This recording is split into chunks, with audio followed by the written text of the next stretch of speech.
दूध उत्पादक शेतकऱ्यांना दिवसाला 10 कोटी रुपयांचा फटका बसतोय। कोरोनाच्या आधी रोज तब्बल 1,75,000 लिटर दूध संकलन होत होतं, मात्र कोरोनामुळे आता रोज 2.25 लाख लिटर दुधाचं संकलन होत आहे। त्यामुळे दिवसाला 50,000 लिटर जास्त दुधाचं संकलन होत आहे। मात्र लॉकडाऊनमुळे हॉटेल्स, आईस्क्रीम पार्लर, अमृततुल्य तसंच मिठाईचे व्यवसाय सुद्धा बंद असल्यानं या दुधाच्या विभाजनाचा मोठा प्रश्न निर्माण झालाय।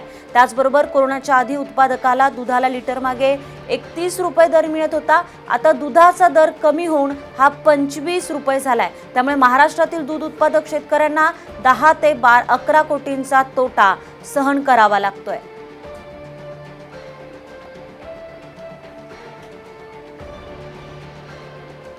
लॉकडाऊन काळात सायबर गुन्ह्यांमध्ये लक्षणीय वाढ झाल्याचा धक्कादायक प्रकार समोर आलाय।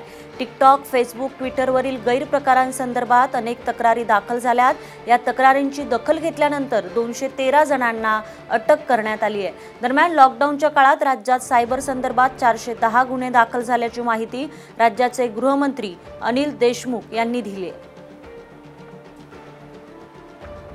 महाराष्ट्रामध्ये लॉकडाऊन चालू झाल्यापासून सायबर क्राईमच्या गुन्ह्यामध्ये मोठ्या प्रमाणात वाढ झालेली आहे।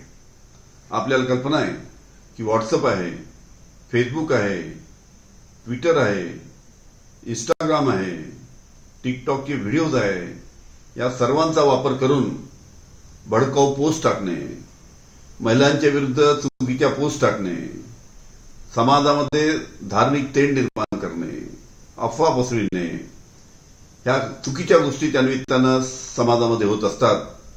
या कृपा करून करू नये। मधल्या काळामध्ये टिकटॉकच्या माध्यमातून ऍसिड अटॅक आणि बलात्काराला प्रोत्साहन देणारे सुद्धा व्हिडिओ त्या निमित्तानं दाखवण्यात आले। लक्षात ठेवा, महाराष्ट्र सायबर क्राईम आपल्यावर लक्ष देऊन आहे। जो कोणी अशा पद्धतीच्या पोस्ट आणि व्हिडिओ टाकेल त्यांच्यावर महाराष्ट्र सायबर क्राईमच्या माध्यमातून कडक कारवाई करण्यात येईल। दरम्यान घेऊयात देशाचे अपडेट्स। देशामध्ये रुग्णसंख्या वाढीचा वेग गेल्या काही दिवसात कमालीचा वाढल्याचं पाहायला मिळतंय। गेल्या 24 तासात तब्बल 6,000हून अधिक रुग्ण देशामध्ये आढळून आले। त्यामुळे आरोग्य यंत्रणेची चिंता वाढली आहे। रुग्णांचा आकडा फक्त देशातच नाही तर महाराष्ट्रातही वेगानं वाढतोय।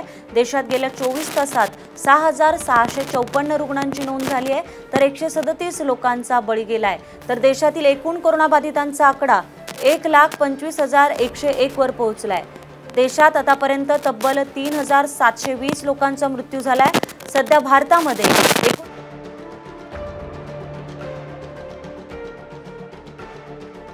शुरुआत के 15-20 दिन तक इतने स्टीप डिक्लाइन दिखाई दिया जा रहा है, उसके बाद ये सेटल हो रही है, सेटल हुई है और हम 5.5 के लगभग जो ग्रोथ परसेंट है उसके ऊपर आ गए। जो वायरस की बढ़ने का जो प्रोग्रेशन था उसको देश ने मिलकर रोका और this is timed to the lockdown implementation. As you can see clearly pre lockdown situation और पोस्ट लॉकडाउन सिचुएशन में बहुत बहुत अंतर है, ये दिखाई दे रहा है। तो सिंपल तरीके से आप देखें तो स्पीड जो वायरस की फैलने की थी उसको अच्छी तरह से रोकने में हम सक्षम हुए हैं।